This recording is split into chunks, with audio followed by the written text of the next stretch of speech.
Sahabat Fresh Juice, sesaat lagi kita akan mendengarkan Fresh Juice Sabtu 16 Juli 2022 bersama Ibu Ivon dan Bapak Yopi Taroreh dari Jakarta. Selamat mendengarkan.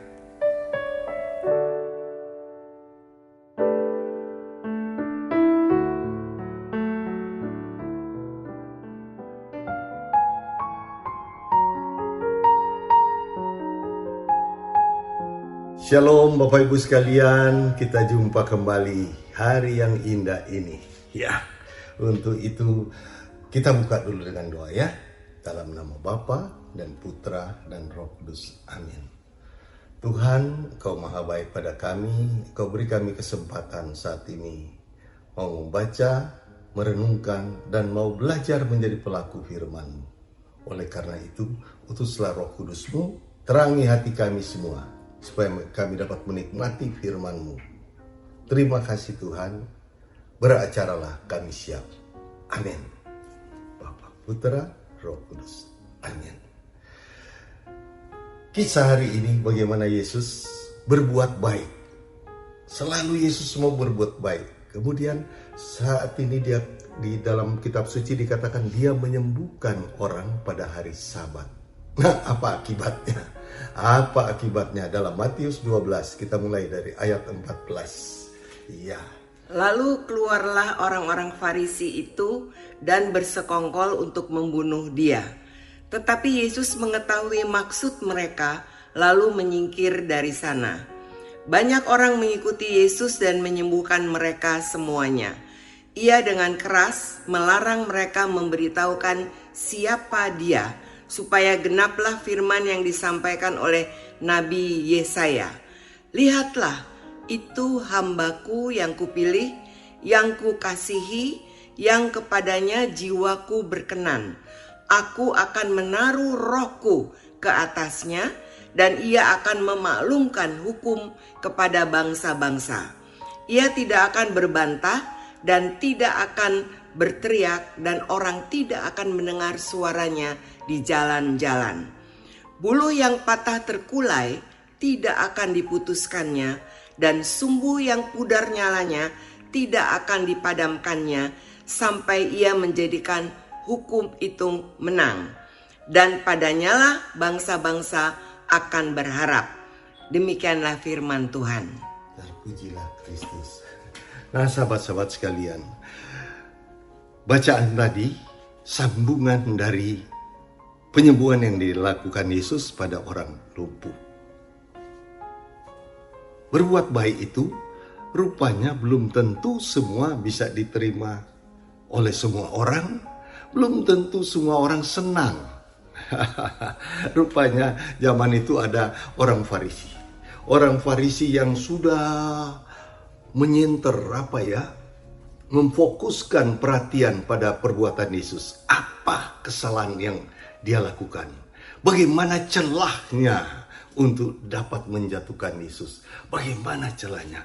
Dan bahkan terjadi pada ayat 14, mereka ingin membunuh Yesus. Bersekongkol membunuh. Rupanya orang kalau mau membunuh itu rupanya pakai bersekongkol. Ada juga berkelompok untuk membunuh. Ya, bagaimana mencari kelemahan-kelemahan seseorang. Saya ingat awal-awal pelayanan saya. Tahun 76 sampai 86 saya mengikuti pelayanan-pelayanan, belajar dan mengikuti pelayanan pelan-pelan di dalam kelompok-kelompok ekumene. Saya pengen tahu bagaimana ikut Tuhan, belajar mengikuti Tuhan. Karena waktu itu terus terang saya belum temukan dalam gereja Katolik sendiri. Saya ngikut sana, ngikut sini terus. Dan akhirnya tahun 86 saya ditarik oleh teman-teman senior sekarang. Ada Pak Yosef, ada teman-teman lain juga. Mari jangan di luar aja dong katanya. Saya bilang saya bukan mau di luar aja. Saya nggak tahu di mana saya bisa belajar. Ikutlah mulai 86. 87 kira-kira. Pertengahan 87. Salah seorang senior saya, pembawa renungan, pewarta, sakit. Mendadak keseleo, maintenance keseleo. Begitu dia keseleo, mendadak minta saya gantikan. Yob, sini Yob. Nanti malam gantikan saya di salah satu paroki Anu di pusat kota. Hah? Saya disuruh bawa renungan? Ya, tadi kan kamu sudah coba dalam satu renungan bawakan kepada orang yang sedang sakit. Jadi waktu siang hari itu kami datang mengunjungi seorang sakit di kursi roda. Kemudian tugas saya membawakan renungan pada orang itu. Selesai itu ditugaskan saya pada sore hari. Nah, dengan sore hari itu saya mulai dak dikduk, ngajak istri saya Ivon, ngajak 2 teman, mereka bilang kami siap bantu. Maksud saya, mereka jadi tim doa dong ya, mendoakan saya. Begitu tiba dan saya sudah tahu ini tantangan berat. Pertama saya berenungan di paroki. Datanglah saya ke paroki, sudah pakai baju batik. Zaman dulu kan kerennya pakai baju batik. Sudah pakai baju batik, tangan panjang. Ketemu pemimpin persekutuan doa. Pak, mohon maaf Pak, Bapak Anu sedang sakit keseleo. Jadi saya diminta gantikan. Langsung dia bukan selamat malam, bukan apa, langsung buang muka. Teman-temannya di kiri kanan dia juga buang muka. Saya sudah mengerti, saya pasti dicibirkan. Siapa si Yopi ini? Umur baru 30-an. Mau bawa renungan buat kita orang-orang senior yang sudah begini. Saya sudah tahu, itu kira-kira cibiran mereka. Bisa apa dia? Tapi namanya saya sudah terima pelayanan ini, saya lakukan. Mulai puji-pujian, mulai renungan. Begitu mulai renungan. Selesai renungan, entah dorongan apa, karena suka melihat ada senior yang berani mengajak orang berdiri untuk didoakan. Saya juga demikian. Istilah zaman dulu altar call. Zaman sekarang sudah ganti nama menjadi PDP, pelayanan doa pribadi. Majulah mereka satu. Wah, tim doa saya, istri saya dan 2 teman tunduk kepala, tangan terlipat, nunduk kepala. Saya bilang ini baru tim doa hebat nih, mendukung saya. Begitu mereka mulai maju, mulai doa. Sebelum doa, saya bilang nyanyi lagu yang sangat populer, yang sangat gampang. Haleluya 12 kali aja. Haleluya. Begitu refrain, haleluya. Begitu haleluya refrain, orang mulai rebah. Geluduk. Tim doa langsung berdiri, langsung dengan cekatan membantu. Bagaimana mendoakan, orang mulai rebah. Belum didoakan, baru memuji-muji Tuhan. Tuhan memperlihatkan kuasanya. Ya, bukan karena doamu yang hebat, bukan karena tumpang tanganmu yang hebat, tapi Tuhan kita yang hebat. Betul? Mulai orang rebah. Dengan orang rebah demikian, orang lain mulai maju lagi. Doa. Nah, singkat cerita, pulangnya saya bilang, terima kasih ya kalian sudah mendoakan tadi. Dan lihat bagaimana Tuhan turun tangan. Saya bilang, saya sih tadi bukan doa, saya cuma takut siapa yang mau maju didoakan sama si Yopi, orang muda ini, maju didoakan, mau didoakan sama dia, siapa yang mau gitu. Dia kan biasanya ikut puji-pujian, tim pujian, ikut di tim pujian pada band, bukan pembawa renungan, bukan pendoa. Tapi Tuhan luar biasa. Tuhan tahu kelemahan, keberadaan, bisanya kita cuma apa? Inilah aku Tuhan, pakailah aku. Dan disitulah Tuhan bekerja. Nah, disitu mulai muncul orang biasa mencibir, yaitu apa? Yopi itu kalau bawa renungan altar call. Karena memang jadi keterusan saya, pada umumnya kalau memang ada terdorong untuk mendoakan orang pada saat selesai renungan. Itu si Yopi itu kalau bawa renungan selalu altar call. Apaan itu katanya? Jadi itu menjadi suatu cibiran juga. Dalam melayani, kita tidak semua bisa diterima oleh setiap orang. Ya, dalam membawa orang kepada Tuhan Yesus, mendekatkan orang pada Tuhan Yesus, ingat, tidak semua orang senang. Zaman dulu Yesus sudah alami. Bahkan dia mau dibunuh dan akhirnya betul Yesus dibunuh. Ya. Dicari kelemahannya. Saya dicari kelemahan bagaimana untuk menjegal. Apa kelemahan dari si Yopi ini? Apa kelemahan dari suami istri ini? Tidak ditemukan di situ. Ditemukannya di mana? Altar call.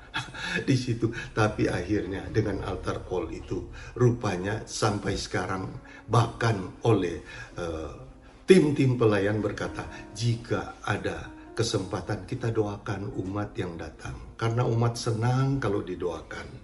Umat senang kalau pulang sudah didoakan. Jadi ingat, dalam mengikuti Yesus, membawa orang kepada Yesus, banyak tantangan. Orang mencari kelemahan kita, tidak dapat pada kita. Orang cari kelemahan pada keluarga kita. Bagaimana mencibirnya, bagaimana mengganjalnya, bagaimana bersekongkol untuk membunuh. Bukan membunuh secara jasmani, tapi membunuh karakter kita, membunuh karya-karya kita, kepelayanan kita. Ini kerinduan iblis untuk menjatuhkan kita. Tapi ingat, jangan mundur, tetap maju. Jangan mundur, maju terus. Karena Tuhan Yesus beserta kita. Dan ingat, Yesus sudah lebih dahulu melakukan itu. Dan akhirnya dia korban disalib untuk kita.